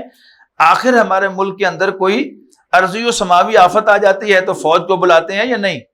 کہیں کوئی سیلاب آ جائے یا زلزلہ آ جائے تو امدادی کارروائیوں کے لیے فوج کو طلب کیا جاتا ہے یا نہیں؟ چند برس قبل بشام اور کوہستان میں زلزلہ آیا تھا تو فوج ہی گئی تھی۔ پچھلے سال پنجاب میں سیلاب آیا تو فوج ہی آئی تھی۔ سندھ میں ڈاکوؤں کا مسئلہ تھا تو اس سے بھی تاحال فوج ہی نبٹ رہی ہے۔ انتخابات کا مسئلہ تو ان سب سے بڑا مسئلہ ہے کہ اس ملک میں سیاسی عمل جو کہ پٹڑی سے اترا ہوا ہے اس کو صحیح لائن پر چڑھایا جائے۔ تو میرے نزدیک انتخابات کے لیے فوج کی خدمات حاصل کرنا لازم ہے، اسی سے اعتماد قائم ہوگا اور الیکشن منصفانہ ہوں گے۔ اب یہ بھی جان لیجئے کہ 1990 کے انتخابات کا مینڈیٹ میرے نزدیک کن بنیادوں پر مشکوک ہے۔ ایک یہ کہ وہی غلام اسحاق خان جس کے اس وقت خاکے اڑا رہے تھے، کارٹون بن رہے ہیں، جس کو تھوک کے حساب سے گالیاں دی جا رہی ہیں، اسی نے اس وقت بھی ایسا ہی کھیل کھیلا تھا جو اس وقت کچھ لوگوں کے حق میں پڑ گیا تو اسے بہت ہی نیک، مدبر اور سینئر سیاستدان کہا گیا، اور آج اس کا کھیل کسی کے خلاف چلا گیا تو گویا ہر برائی اس کے سر آ گئی۔ آدمی تو وہی ہے یا نہیں؟ کیا اس کی سرشت بدل گئی کہ پہلے فرشتہ تھا اب شیطان ہو گیا؟ وہی آدمی ہے، یہی کھیل اس نے اس وقت کھیلا تھا۔ ایک مخالف پارٹی کے جو بدترین دشمن ہو سکتے تھے ان سب کو نگران حکومتوں میں بٹھا دیا، تو ایسی نگران حکومتوں کے تحت ہونے والے الیکشن میں کوئی اعتماد ہو سکتا ہے؟ دوسرے یہ کہ اب یہ راز عام ہو چکا ہے کہ آئی جی آئی نے بنوائی تھی۔ ملک کے سب سے زیادہ حساس ادارے کے سب سے بڑے حساس شعبے نے سیاست میں عمل دخل دیا اور الیکشن کے لیے آئی جے آئی بنوائی، تو کیا اب بھی آپ کہیں گے کہ الیکشن کا مینڈیٹ صحیح تھا؟ تیسرے یہ کہ شاہد من اہلھا کے مصداق خود اس وقت کے نگران وزیر اعظم کا کہنا ہے کہ دھاندلی ہوئی ہے۔ اور آخر بات کہہ رہا ہوں، یہ مینڈیٹ جیسا کچھ بھی تھا وہ کسی پارٹی یا کسی شخص کو نہیں ملا تھا، بلکہ آئی جی آئی کو ملا تھا، اور اسلام کے نام پر ملا تھا۔ نہ یہ نواز شریف کو ملا تھا نہ مسلم لیگ کو۔ وہ مشکوک مینڈیٹ بھی اب ختم ہو چکا، کیونکہ آئی جی آئی سے جے آئی جماعت اسلامی بھی نکل چکی اور جے یو آئی یعنی جمعیت علماء اسلام بھی۔ اب اس میں رہ کیا گیا؟ جماعت اسلامی پہ حیثیت مجموعی اور جے یو آئی اہل حدیث اور جے یو پی کے دھرے جمع ہو گئے تو آئی جی آئی بنی تھی۔ جس نے مذہب کے نام پر الیکشن لڑا، الیکشن جیت کر نواز شریف نے مذہب سے غداری کی، اس نے نفاذ شریعت ایکٹ وہ پاس کروایا جس میں سود کو برملا جاری رکھنے کا اعلان کیا۔ اس لیے میاں طفیل محمد صاحب نے سر عام اپنی جماعت کی قیادت کو ڈانٹا تھا کہ تمہاری مت ماری گئی تھی کہ تم نے اس نام نہاد نفاذ شریعت ایکٹ پر دستخط کر دیے۔ تو اسلامی جمہوری اتحاد کی حکومت میں یہ تماشا بھی ہوا کہ سود کے جاری رکھنے کے لیے ایک قانون بنایا گیا اور اس کا نام نفاذ شریعت ایکٹ رکھا گیا۔ پھر آئی بھی ختم ہو گئی۔ گویا اول تو واقعہ یہ ہے کہ وہ مینڈیٹ تھا ہی داغدار، مشکوک اور ناقابل اعتماد، پھر جتنا تھوڑا سا بھی ان کے ان اسباب کی بنا پر ختم ہو چکا جو میں نے ابھی گنوائے ہیں، لہذا موجودہ حکومت کے قائم رہنے کا کوئی جواز ہے ہی نہیں۔ میں اس سے کوئی بحث نہیں کر رہا کہ صدر نے جو اسمبلی توڑی تو صحیح توڑی یا غلط، نہ میں عدالت عظمیٰ کے فیصلے پر کوئی تبصرہ کر رہا ہوں، نہ اس پر اظہار رائے کر رہا ہوں کہ اس کو حق حاصل تھا یا نہیں۔ میرے نزدیک تو جڑ بنیاد ہی سے یہ حکومت کوئی حقیقی جواز نہیں رکھتی۔ چنانچہ بہترین صورت یہ ہے کہ جلد از جلد اس ملک کے اندر عام انتخابات کروائے جائیں۔ ہمارا سیاسی بحران روز بروز گہرے سے گہرا ہوتا چلا جا رہا ہے، دنیا میں پاکستان کا مذاق اڑ رہا ہے، جو کچھ آج ہو رہا ہے ایسا آج تک کبھی نہیں ہوا تھا۔ ویسے تو ہماری سیاسی تاریخ کا اس سے بھی بدتر باب ملک غلام محمد جیسے بیوروکریٹ کا دور تھا، لیکن اس کی باتیں اکثر و بیشتر لوگوں کے علم میں نہیں آئی تھیں، اور ویسے بھی اس وقت تک عالمی پریس اور ذرائع ابلاغ میں پاکستان کا بھی اتنا چرچا نہیں تھا۔ جو کچھ ہو رہا تھا وہ ڈھکا چھپا کچھ لوگوں کو معلوم تھا۔ یہ تو اب شہاب نامہ میں پڑھیے کہ اس وقت کون شخص کس طور سے حکومت کر رہا تھا۔ ایک مفلوج شخص جس کی رال ٹپکتی رہتی تھی اور بات کر نہیں سکتا تھا، وہ یہاں کے گورنر جنرل کی حیثیت سے مختار مطلق بن کر بیٹھا ہوا تھا۔ اسی طرح کا مسئلہ آج ہے۔ دنیا کے اندر پاکستان کی بہت رسوائی ہو رہی ہے، آپ کی ایڈمنسٹریشن کا بیڑا غرق ہو چکا ہے۔ اب اس کو اسی طریقے سے طول دینا ملک کے حق میں ہرگز مفید نہیں ہے، بلکہ سخت نقصان دہ ہے۔ چنانچہ یہاں عام انتخابات جلد از جلد ہونے چاہیے، اور قومی اور صوبائی اسمبلیوں کے انتخابات ایک ہی روز ہونے چاہیے، لیکن قومی حکومت کا بھی قائل نہیں ہوں۔ میرے نزدیک نگران حکومت سیاسی ہونی ہی نہیں چاہیے۔ انتخابات ایسی نگران حکومت کے تحت ہوں جن کی کوئی سیاسی وابستگی نہ ہو اور یہ فوج کی نگرانی میں ہو۔ یہ میرے نزدیک صحیح بات ہے جو میں اس ملک کی بہتری کے لیے کہہ رہا ہوں، اور یہ ملک مجھے اسلام کے مستقبل کے اعتبار سے بہت عزیز ہے اور بہت پیارا ہے۔ اس حوالے سے نعیم صدیقی صاحب کا وہ شعر میں نے بارہا سنایا ہے، اے آندھیوں سنبھل کے چلو اس دیار میں، امید کے چراغ جلائے ہوئے ہیں ہم۔ پھر میں کچھ حصہ چھوڑ رہا ہوں۔ اس میں ہندوستان کے مسلمانوں کا تذکرہ ہے کہ انہوں نے فرض کفایہ ادا کیا تھا پاکستان کے حق میں ووٹ دے کر، حالانکہ انہوں نے یہاں منتقل نہیں ہونا تھا اور وہ اقلیتوں والے صوبوں سے تعلق رکھتے تھے۔ اس سلسلے میں آخری بات مجھے یہ کہنی ہے کہ ملک کی سیاسی صورتحال میں اس وقت جو تبدیلی آئی ہے اس کا بھی ہمیں پوری طرح شعور حاصل ہونا چاہیے۔ اس تبدیلی کا خوش آئند پہلو یہ ہے کہ نواز شریف صاحب بھی اپنی ذاتی حیثیت میں ایک قومی قائد بن کر سامنے آ چکے ہیں۔ یہ شاید ہم میں سے وہ لوگ جو نواز شریف صاحب کے ساتھ کوئی محبت اور عقیدت رکھتے ہیں، اتنا بڑا ٹریبیوٹ جو ہے انہوں نے بھی کبھی پیش نہیں کیا ہوگا۔ اس سلسلے میں آخری بات مجھے یہ کہنی ہے کہ ملک کی سیاسی صورتحال میں اس وقت جو تبدیلی آئی ہے اس کا بھی ہمیں پوری طرح شعور حاصل ہونا چاہیے۔ اس تبدیلی کا خوش آئند پہلو یہ ہے کہ نواز شریف صاحب بھی اپنی ذاتی حیثیت میں ایک قومی قائد بن کر سامنے آ چکے ہیں۔ کچھ عرصہ پہلے تک ہمارے یہاں ایک خلال تھا، کیونکہ یہ سمجھا جاتا تھا کہ یہاں سیاسی قوت ایک ہی ہے اور وہ ہے بے نظیر اور پیپلز پارٹی، اس کے مقابلے میں کوئی دوسری سیاسی قوت موجود نہیں ہے۔ یہی وجہ ہے کہ پیپلز پارٹی کا مقابلہ ہمیشہ IGI جیسے اتحاد بنا کر کیا گیا، لیکن اب نواز شریف صاحب اپنی ذاتی حیثیت میں ایک قومی لیڈر بن چکے ہیں، اور ملک کا ایک خاص طبقہ یعنی تاجر اور صنعت کار طبقہ ان کی پشت پر ہے، اور شہروں کے اندر سیاست اسی طبقے کے ہاتھ میں ہے۔ سن 1988 میں میرے چھوٹے بھائی کا انتقال ہوا ایک ہوائی حادثے میں، وہ پائلٹ تھا PF میں، تو اس کی تعزیت کے لیے ڈاکٹر صاحب فیصل آباد میرے یہاں تشریف لائے، تو عین اس وقت جو ہے وہ ایک میرے والد صاحب کے دوست اور کولیگ وہ بھی ہمارے یہاں موجود تھے، اور ایک میرا کلاس فیلو تھا وہ پیپلیا تھا پکا، اور وہ مسلم لیگی تھے ذہنی اعتبار سے، گورنمنٹ آفیسر تھے اگرچہ، تو وہ دونوں ہی موجود تھے۔ تو وہاں اس وقت ڈاکٹر صاحب نے پہلی دفعہ یہ ڈسکلوز کیا کہ پچھلے 2 ہفتوں میں نواز شریف نے جو محنت کی ہے پنجاب کے اندر، اس کی بنیاد پر اب پنجاب کے اندر مسلم لیگ کی ایک حیثیت بن گئی ہے۔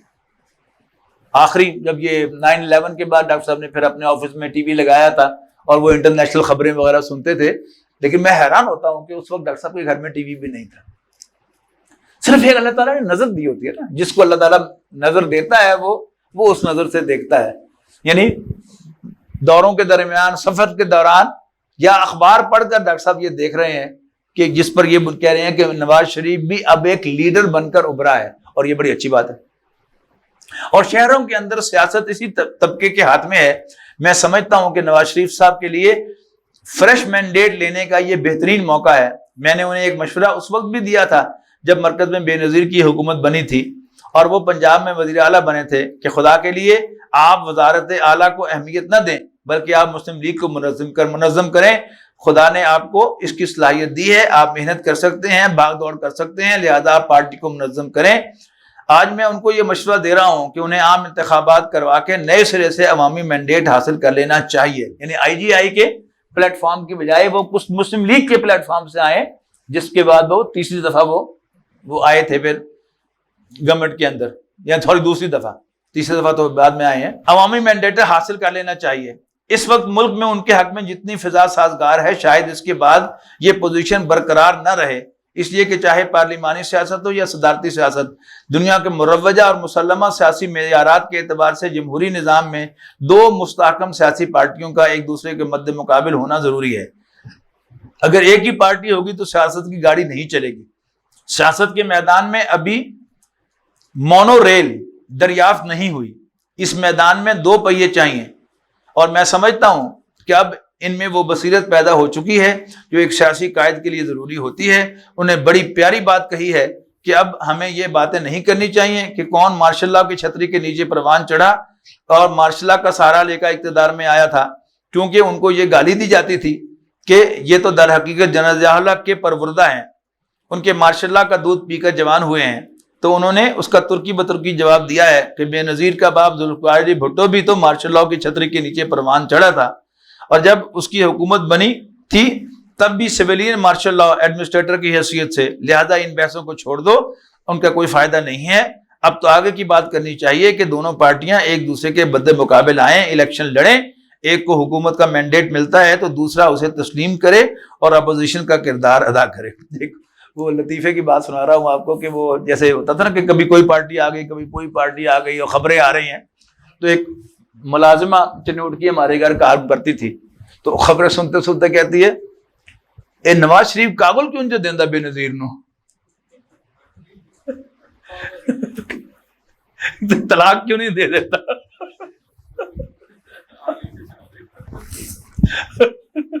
یہ عام تو ہوتا ہے نا یہ دیہاتوں کے اندر، یعنی منیوا اور وسیوا اور فلانا، یہ ہوتا ہے نا کہ آئے دن جو ہے وہ روٹ کے جا رہی ہے دلہن، پھر آ رہی ہے جا رہی ہے، تو وہ یہ سمجھتے کہ شاید یہ میاں بیوی ہیں، اور کبھی یہ روٹ جاتے ہیں کبھی پھر یہ دوست بن جاتے ہیں کہ نواز شریف کاغذ کیوں نہیں دینا انہوں بے نظیر نو. لہذا ان بحثوں کو چھوڑ دو، ان کا کوئی فائدہ نہیں ہے. اب تو آگے کی بات کرنی چاہیے. دونوں پارٹیاں ایک دوسرے کے مقابل آئیں، الیکشن لڑیں، ایک کو حکومت کا مینڈیٹ ملتا ہے تو دوسرا اسے تسلیم کرے اور اپوزیشن کا کردار ادا کرے. اپوزیشن کا رول بھی مثبت ہونا چاہیے جو آج کل کے سیاسی عمل کے لیے ضروری ہے. میں اس تبدیلی کو اس اعتبار سے خوش آئند قرار دے رہا ہوں کہ اب ہمارے ملک کی پارلیمانی سیاست کی گاڑی پٹری پر چڑھ سکتی ہے جو کہ پٹری سے اتر گئی تھی. البتہ اس تبدیلی کا دوسرا پہلو تشویشناک ہے، اور وہ اس اعتبار سے کہ اس ملک میں پہلی مرتبہ تاجروں اور صنعتکاروں کو ایک ہیرو ملا ہے. سب جانتے ہیں کہ نواز شریف صاحب کی سیاست کا اصل محور تاجر برادری اور صنعتکار ہے. اب تک یہ تاجر برادری اور صنعتکار پیپلز پارٹی کے مقابلے میں کچھ دوسری مذہبی اور دینی جماعتوں کے تعاون کرتے تھے، انہیں اپنی حمایت کا یقین دلاتے تھے، انہیں چندے دیتے تھے، ان کے لیے استقبالیے منعقد کرتے تھے. یہ سب اس امید پر تھا کہ یہ مذہبی جماعتیں ان کے لیے پیپلز پارٹی کے مقابلے میں ڈھال ثابت ہوں. یہ پیپلز پارٹی کیا تھی؟ یہ مزدور کی حامی تھی، اور خاص طور پر یعنی جو نا چھچولی باتیں کہ پیپلز پارٹی جب ان پاور آئی تو ایک آدمی جس کی کوئی حیثیت نہیں تھی، وہ فیصل آباد میں ہمارے علاقے سے جو MP منتخب ہوئے تھے، وہ ڈاکٹر ان کے نام کے ساتھ لگا ہوا تھا. سب سے زیادہ ووٹ جو ہیں پورے پاکستان میں انہی کو ملے تھے. تو نواز شریف سے بھٹو صاحب نے بڑی ان کی یعنی کہا کہ ماشاءاللہ بھی آپ نے بڑے خوب ووٹ لیے، تو آپ کس طرح کے ڈاکٹر ہیں؟ انہوں نے کہا بس ایویں ہی اپنے نام کے ساتھ ڈاکٹر لگا تھے، ایون ہومیوپیتھی ڈاکٹر بھی نہیں تھے وہ. اچھا اب یہ لوگ بن گئے MP MNA. اچھا اب انہوں نے کیا کیا کہ یعنی فیکٹری والوں کو تنگ کیا. وہی جو میں شیخ امین صاحب کی بات کر رہا تھا جنہوں نے 40,000 کا سودا جو ہے ریکارڈنگ کا 10,000 میں کروا لیا. اب ان کا جو ان کی جرابوں کی فیکٹری تھی چھوٹی سی, اور ان کا جو ایک آدمی تھا جو یونین کا صدر تھا, اس نے ان کو جو پریشان کیا, اب ان کو پوچھیں. تو ڈسے ہوئے لوگ تھے ان کے. اسی طرح یعنی جو سرمایہ دار تھا وہ سمجھتا تھا کہ یہ تو ملے دے کے بیٹھ جائیں گے. اسی طرح سرکاری افسر وہ بھی بڑے پریشان تھے اس سے. وہ ڈاکٹر صفدر محمود صاحب ہوتے تھے نا, یہ جنگ کے کالم نویس بھی تھے, یہ محکمہ تعلیم میں ڈائریکٹر پبلک انسٹرکشن تھے, DPI. تو ایک MNA جو ہے ان کے آفس میں گیا, تو ان کا وہ آفس تھا, تو ان کی ٹیبل ہے, اور سائڈ پہ صوفے لگے ہوئے ہوتے تھے, جہاں لوگ آ کے بیٹھتے تھے, جو بھی کام ہوتا تھا ون بائی ون, جی آپ فرمائیے. بڑے اردو سپیکنگ, بڑے نستعلیق آدمی تھے, بڑے بااخلاق, اچھی گفتگو کرنے والے. تو ابھی نمبر نہیں آیا تھا اس MP ایک MNA کا, دماغ میں اگے بھی آیا تھا, تو تسی میرے کہتا سی ہوتے میں بھیجتا سی, تو میرا کام نہیں آج تک ہویا. نے کہا جی میں نے بھائی آپ سے آگے بھی کہا تھا کہ یہ کام مجھ سے متعلق نہیں ہے, یہ ڈائریکٹر جو ہے ڈویژن کا اس سے متعلق کام ہے, آپ ان سے جا کے بات کریں. میں نے نہیں پتا یہ ڈائریکٹر شیکٹر تھا, میں نہیں جانتا انہوں, میرا انہوں نے کوئی تعارف نہیں. انہوں نے کہا بھائی جیسے آپ نے میری انسلٹ کر کے اپنا تعارف کروایا ہے, ان کی بھی جا کے انسلٹ کیجیے, تعارف آپ کا خود ہی ہو جائے گا. یعنی وہ سرمایہ دار بھی پریشان تھا کہ انہوں نے کام کرنا بالکل چھوڑ دینا ہے, اور انہوں نے بس اپنی مراحت لینی ہے. اور آفیسرز بھی پریشان تھے کہ انہوں نے ہمیں کام نہیں کرنے دینا. یعنی آفیسر جو ہے وہ کوئی انسلٹ کروانے کے لیے نہیں بیٹھا ہوتا, خواہ وہ دیانتدار افسر ہو اور خواہ وہ کوئی راشی قسم کا افسر ہو, لیکن بہرحال اس کی بھی ایک عزت نفس ہے. تو یہ سب چیزیں جو تھی اس کو ذہن میں رکھیے گا. اب اس کے لیے وہ دیتے تھے مولویوں کو پہلے پیسے, اور ان کو کھڑا کرتے تھے کہ جماعت اسلامی آ جائے, جمعیت علماء اسلام آ جائے, اور بھٹو سے ہماری جان چھڑا دے. ٹھیک. اب نواز شریف صاحب سامنے آ گئے ہیں کہ جو ڈاکٹر صاحب کہہ رہے ہیں کہ انہوں نے محسوس کیا کہ اب یہ جو ہے وہ پیپلز پارٹی کے مقابلے میں ہمارا نجات دہندہ ہوگا. یہ ہے اصل مضمون جو یہاں پر آ رہا ہے. چانچہ پیپلز پارٹی کے دور حکومت میں نیشنلائزیشن کے نام پر صنعتکاروں کو خاص طور پر اپنے کارخانوں سے محروم ہونا پڑا تھا, لہذا اس سے بچاؤ کے لیے وہ مذہبی جماعتوں کی چھتری کے نیچے پناہ ڈھونڈتے تھے. لیکن اب وہ وہاں سے کھسک کر نواز شریف صاحب کے تھیلے میں جا رہے ہیں. اس سے مذہبی قوتوں کو ضعف پہنچے گا اور حقیقی خطرہ پیدا ہو گیا ہے ان کے لیے. اس پر تو مجھے کوئی تشویش نہیں ہے, بلکہ جو مذہب کے نام پر اپنی دکان چمکا رہے تھے انہیں تشویش ہوگی. لیکن مجھے بھی اس اعتبار سے تشویش ہے کہ ان میں سے بہت سے لوگ یہ کہہ رہے ہیں کہ یہ ٹھیک ہے کہ سود حرام ہے, لیکن اس کے بغیر معیشت کی گاڑی نہیں چلتی. یہ کلمہ دینی اعتبار سے بڑا باغیانہ کلمہ ہے, اور یہ انتہائی تشویشناک امر ہے کہ یہ بات اب تاجروں اور صنعتکاروں کی زبان پر بلا جھجک آ جاتی ہے. وہ برملا کہہ دیتے ہیں کہ سود ہماری معیشت کا لازمی جز بن چکا ہے, اس کے بغیر گاڑی نہیں چل سکتی اور ہمیں اپنی گاڑی چلانی ہے. آپ اپنے فتوے اپنے پاس رکھیے. یہ انداز یقیناً اس ملک میں اسلام کے مستقبل کے اعتبار سے بہت خوفناک ہے. مزید برآں اب نواز شریف صاحب اسلام کا نام بھی نہیں لیتے. میں سمجھتا ہوں کہ انہوں نے حالات کو بھانپ لیا ہے, اور انہیں محسوس ہو گیا ہے کہ عام آدمی تو صرف اپنی معاشی بہتری سے دلچسپی رکھتا ہے, لہذا اب حالیہ تقریروں میں انہیں اسلام کا نام تک نہیں لیا. دوسری طرف انہیں اس کا بھی خطرہ ہے کہ اگر اسلام کا نام لیا تو امریکہ کے کاغذات میں فنڈامنٹلسٹ کی حیثیت سے نام درج ہو جائے گا, اور یہ دھمکی تو خود امریکہ کا ایئر چیف یہاں آ کر دے گیا ہے کہ امریکہ کی حیثیت اس وقت ایک مست ہاتھی کی ہے, جو بھی اس کے سامنے آئے گا کچلا جائے گا. چنانچہ اب نواز شریف صاحب اسلام کے نعرے اور اسلام کے نام پر بھی نام سے بھی کنی کتراتے ہوئے امریکہ کو خوشنودی حاصل کرنا چاہتے ہیں. یعنی ہمارے تنظیم اسلامی نارتھ امریکہ کے سیکرٹری ہوا کرتے تھے تنویر عظمت, وہ تو خود گواہ ہیں. میں کہتے ہیں کہ میں اس محفل میں موجود تھا کہ جب بے نظیر کی حکومت تھی اور شہباز شریف صاحب گئے ہوئے تھے امریکہ, تو انہوں نے جو وہاں پاکستانی مسلمان ہیں لیکن امریکی شہریت رکھتے ہیں, تو انہوں نے ان سے کہا کہ آپ کو اپنی حکومت کو یہ بات باور کرانی چاہیے کہ بے نظیر کی حکومت اگر طول پکڑے گی تو پھر فنڈامنٹلزم کو سر اٹھانے کا موقع ملے گا. اس لیے کہ بے نظیر جو ہے وہ پیور سیکولر ہے, تو اسلام پسند لوگوں کو فنڈامنٹلسٹوں کو موقع ملے گا کہ سر اٹھائیں, کیونکہ ہم نماز شماز بھی پڑھتے ہیں, لہذا ہمارا جو رول ہے وہ